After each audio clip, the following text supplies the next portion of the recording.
السلام عليكم ورحمة الله وبركاته. وعليكم السلام. نحمده ونصلي على رسوله الكريم.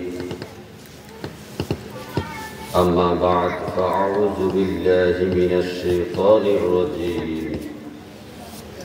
بسم الله الرحمن الرحيم. أحسب الناس أن يتركوا أن يقولوا آمنا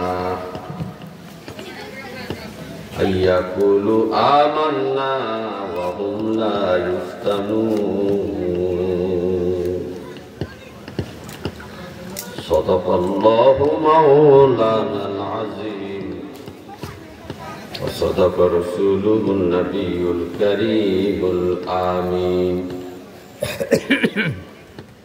قال النبي صلى الله عليه وسلم: أشد الناس بلاء الأنبياء ثم الأمثال فالأمثال، أو كما عليه الصلاة والسلام. إن الله وملائكته يصلون على النبي يا أيها الذين آمنوا صلوا عليه وسلموا تسليما. صلى على حبيب خدا صلى على محمد صلى على حبيب خدا صلى على محمد. মানব সে ফুটলর ফুল নজির বিহীন। মানব সে ফুটলর ফুল নজির বিহীন। ফুলের আসে দেশে দেশে ঘুরিতে নহিন। সলে আলা হাবিবে খুদা সলে আলা মুহাম্মাদিন সলে আলা হাবিবে খুদা সলে আলা মুহাম্মাদিন। আম্বিয়া আউলিয়ারা যে নামে বিলি, আউলিয়া আম্বিয়ারা যে নামে বিলি, সে নামে মুরিতে ডাকি আমিন আমিন। সল্লে আলা হাবিবে খুদা সল্লে আলা মুহাম্মাদিন সল্লে আলা হাবিবে খুদা সল্লে আলা মুহাম্মাদিন। আল্লাহুম্মা সাল্লি ওয়া সাল্লিম, আল্লাহুম্মা সাল্লি ওয়া সাল্লিম আলাইহি ওয়া আলিহি মা'আহু আজমাইন। আল্লাহুম্মা সাল্লি ওয়া সাল্লিম, আল্লাহুম্মা সাল্লি ওয়া সাল্লিম। কি করিলে বব বাজারে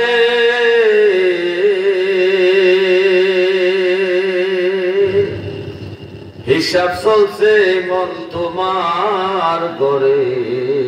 কি করিলে বব বাজারে হিসাব চলছে মন তোমার গড়ে। যোগ্য করোনারে মন থাকতে সে বাজারের দিন। আল্লাহুম্মা সাল্লি ওয়া সাল্লিম, আল্লাহুম্মা সাল্লি ওয়া সাল্লিম। মাওলা তোমার দয়া বিলে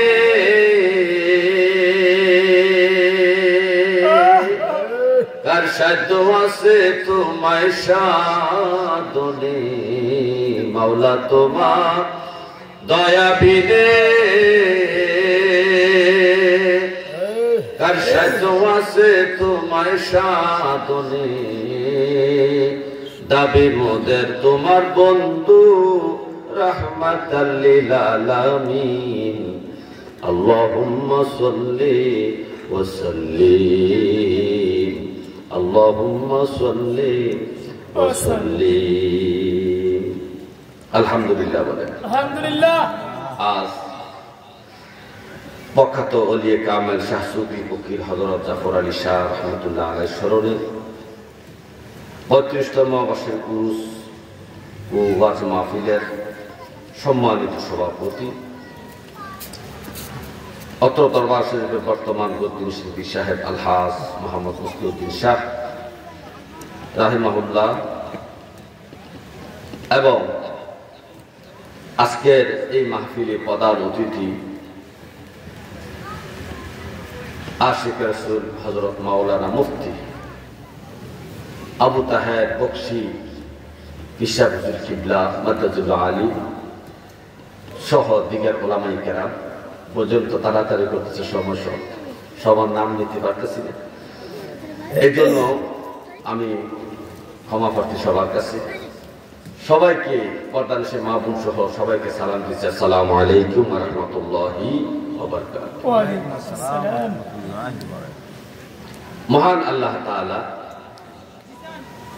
আমাদেরকে লক্ষ্য উদ্দেশ্য করে বলছে, আমরা যারা আল্লাহর সৃষ্টি আল্লাহর বান্দা হিসেবে আমরা যারা দাবি করি, যারা আমরা মুসলমান, যারা কলমা পড়ে ইমানের প্রত্যেকটি শাখা প্রশাখা বিশ্বাস করে যারা আমরা মুমিন মুসলমান হয়েছি, আমাদেরকে লক্ষ্য করে রব্বে কারীম বলতেছেন হাসিবান নাসু আইয়ুতরাকু আইয়াকুলু আমানা ওয়া হুম লা ইফতানুন।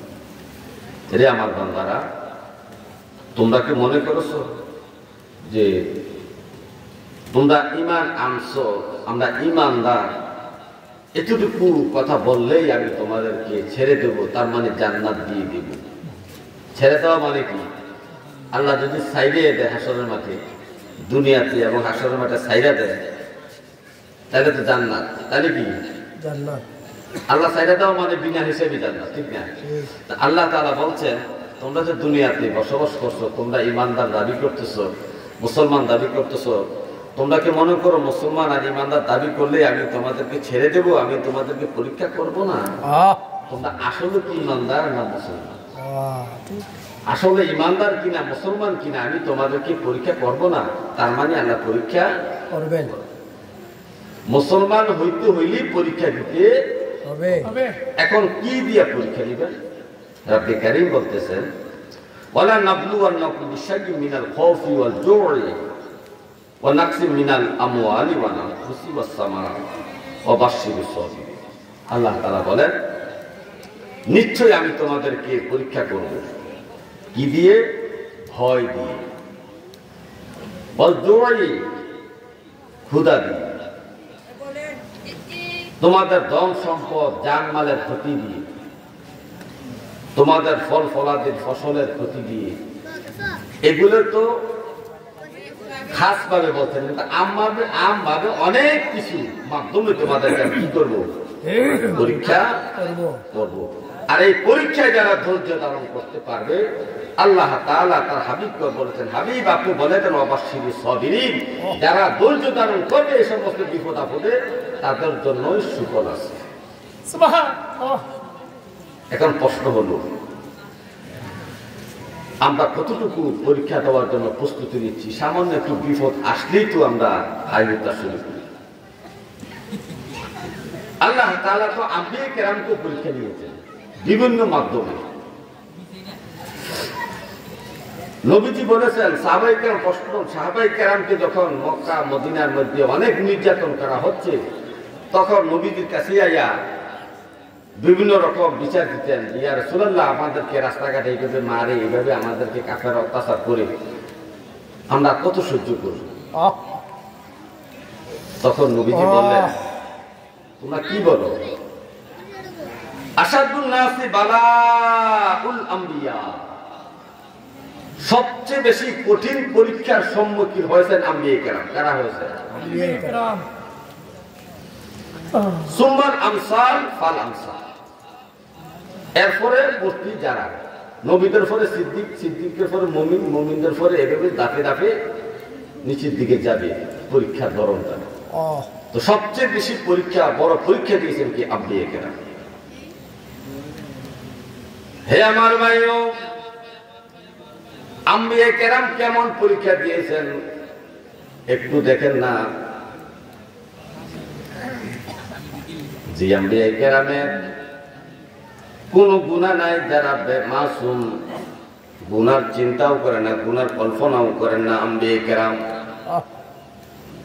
তারপর আল্লাহ তাদেরকে পরীক্ষা করছেন আমার নবীরা আমার প্রতি কতটুকু সবর অর্জন করে, আমার প্রতি কতটুকু ভালোবাসা আছে, আমার প্রতি কতটুকু মোহব্বত আছে। আমার আম্বিয়া কেরামকে আমি বিভিন্ন বিপদ-আপদে পরীক্ষা করব। হযরত নূহ আলাইহিস সালামকে পরীক্ষা করেছেন তার উম্মত দিয়ে এবং তার বিবি দিয়ে। যেমন জাতির উপরে, যেমন জাতির কাছে নূহ নবীকে প্রেরণ করেছেন, যে নূহ নবী 950 বছর ইসলামের দাওয়াত দেওয়ার পরেও তারা ইসলাম গ্রহণ করলো না, সামান্য কিছু লোক ছাড়া। 950 বছর দাওয়াত দেওয়ার বিনিময়ে 80 থেকে 82 জন মুসলমান হয়েছে। নূহ আলাইহিস সালাম প্রতিদিন যেথায় যাইতেন, বাজারে যাইতেন, দোকানে যাইতেন, হাটে যাইতেন, যেথায় যাইতেন, যেখানে মানুষ দেখতেন, মানুষের সামনে সুন্দর দাঁড়ায় উনি বক্তৃতা দেওয়া শুরু করতেন, খুতবা দেওয়া শুরু করতেন, আল্লাহ ওয়াহদানিয়াতের পরিচয় দেওয়ার জন্য তাদের সামনে দাঁড়াইয়ে যাইতেন। অথচ এই জাতিরা এত খারাপ ছিল যে বাবা তার সন্তানকে ওসিয়ত করত, এ আমার সন্তান, আমাদের এলাকায় নূহ নামে একটা ব্যক্তি আছে, তার কাছে তোমরা যাইবা না, তার কথা তোমরা শুনবা না। এমন ভাবে ওসিয়ত বাবা তার সন্তানকে করে যেত, দাদা তার নাতিকে ওসিয়ত করে যেত। তারপরও আল্লাহর নবী নূহ এই সমস্ত মানুষের কাছে 950 বছর ইসলামের দাওয়াত দিয়েছেন। মাত্র 80 থেকে 82 জন লোক ছাড়া আর একটা লোক ইসলাম গ্রহণ করলো না। আপনাকে আমাকে যদি এক জায়গায় পাঠানো হয় কালেকশনের জন্য, আল্লাহর রাস্তায় যদি তার কাছে কালেকশনও যায়, একবারে পরে দুইবার আপনি যাইতে চান না, আপনার ধৈর্য ফুলায় না, আপনি অধৈর্য হয়ে যান। আর আল্লাহর নবী নূহ আলাইহিস সালামকে একটা মানুষের কাছে শতে বার কালেমার দাওয়াত দিয়ে পাঠাইছেন। তারপর আল্লাহর নবী অধৈর্য হন নাই, ধৈর্যের সহিত আল্লাহ তাআলার ভালোবাসা অর্জন করেছেন। শুধু তাই নয়, তার ঘরের মধ্যে আল্লাহ তাআলা অবাধ্য স্ত্রী দিয়েও নূহ নবীকে আল্লাহ পরীক্ষা করেছেন। হে আমার ভাইও, নূহ আলাইহিস সালামের স্ত্রী এত অবাধ্য ছিল। নূহ আলাইহিস সালাম 950 বছর দিনের দাওয়াত দিলেন, দেওয়ার পরেও সামান্য কিছু মানুষ মুসলমানিত্ব অর্জন করলো। কিন্তু যাদেরকে নূহ আলাইহিস সালাম দাওয়াত দিয়ে আসে, তাদের সাথে যখন নূহ নবীর স্ত্রীর সাক্ষাৎ হয়, তখন নূহ নবীর স্ত্রী তাদেরকে বলে, এই তোমরা আমার স্বামী পাগল, আমার স্বামীর কাছে তোমরা আইসো না, তার কথা তোমরা শুনো না। দেখো না কত বড় পাগল, মরুভূমির মধ্যে জাহাজ বানাইছে, এখানে পানি কোথায়, কোথায় নৌকা চলবে, কোথায় নৌকা নিয়ে ভিড়াবে, অথচ মরুভূমির চতুর্দিকে কোনো নদী নাই, এই মরুভূমির মধ্যে নৌকা বানাইতেছে আজ কয়েক বছর লাগাইয়া। দেখো না আমার স্বামী কত বড় পাগল, সুতরাং আমার স্বামীর কথা তোমরা শুনো না। বউ যদি মানুষের কাছে কথা বলে, তাইলে মানুষ কি আর তার কাছে আসবে? এরকম পরীক্ষা করেছেন। হে আমার ভাইও, হযরত লূত আলাইহিস সালামকে অবাধ্য জাতি দ্বারা পরীক্ষা করেছেন এবং অবাধ্য একটা স্ত্রী দ্বারা পরীক্ষা করেছেন। হে আমার ভাইও, হযরত আইয়ুব আলাইহিস সালামকে আল্লাহ তাআলা পরীক্ষা করেছেন অসুস্থতা দিয়া, রোগ দিয়া, বিমার দিয়া। আপনারা জানেন না? জি। হযরত আইয়ুব আলাইহিস সালামের যে ধরনের বিমার হয়েছে, এরকম বিমার এখন পৃথিবীর মধ্যে কারো নাই। এমন বিমার দিয়েছেন তার শরীরের মধ্যে পোকা ধরেছে, গোস্তগুলা পোকা খাইতো, যখন গোস্ত পাইতো না হাড্ডি পর্যন্ত চলে যেত, তখন পোকাগুলা মাটিতে পড়ে যাইত। এত বড় অসুস্থ দিয়ে আইয়ুব আলাইহিস সালামকে আল্লাহ পরীক্ষা করেছেন। আর আপনাকে আমাকে সামান্য একটু জ্বর মাথা ব্যথা দিলে আমরা হাই হুতাশ করি, আল্লাহকে গালাগালি করি, গালমন্দ করি, ঠিক কিনা? ঠিক। তাহলে আল্লাহ বলছে, আমার বান্দারা আমি তোমাদেরকে পরীক্ষা করব, বিমার দিয়ে, রোগ দিয়ে, অসুখ দিয়ে, জানমালের ক্ষয়ক্ষতি দিয়ে, বিভিন্ন প্রক্রিয়া তোমাদের ঈমান আমি পরীক্ষা করব। তোমরা কতটুকু আমি আল্লাহকে মানো, আমার নবীর তরিকা মতো কতটুকু জীবন যাপন করো, আমি তোমাদের পরীক্ষা নিব। একটু মাথা ব্যথা হইলেই আমরা গালাগালি করি, বিবির সাথে রাগ দেখাই, কর্মচারীর সাথে খারাপ ব্যবহার করি মাথা ব্যথার কারণে। অথচ ভাই মাথা ব্যথাও একটা রহমতের রোগ। মাথা ব্যথা কি? একটা রহমতের রোগ। যাদের মাথা ব্যথা হয়, আল্লাহ তাআলা মাথা ব্যথা যতক্ষণ থাকে ততক্ষণ পর্যন্ত তার গুনাহ জ্বরতে থাকে। সুবহানাল্লাহ। এই মাথা ব্যথা রোগ আম্বিয়া কেরামের ছিলেন, প্রত্যেকটা আম্বিয়া কেরামের, প্রত্যেকটা নবীর মাথা ব্যথা রোগ ছিল। মাথা ব্যথা করতো, মাথা কামড়াইতো, মাথা অনেক যন্ত্রণা করতো, জ্বালাপোড়া করতো মাথা। সমস্ত আম্বিয়া কেরামের এই মাথা ব্যথা রোগটা ছিল। এই জন্য নবী যে বলছেন, আমার উম্মত কারো যদি মাথা ব্যথা হয়, মাথা ব্যথা হইলে মাথা ব্যথাকে তোমরা গালি দিও না, এটা রহমতি রোগ।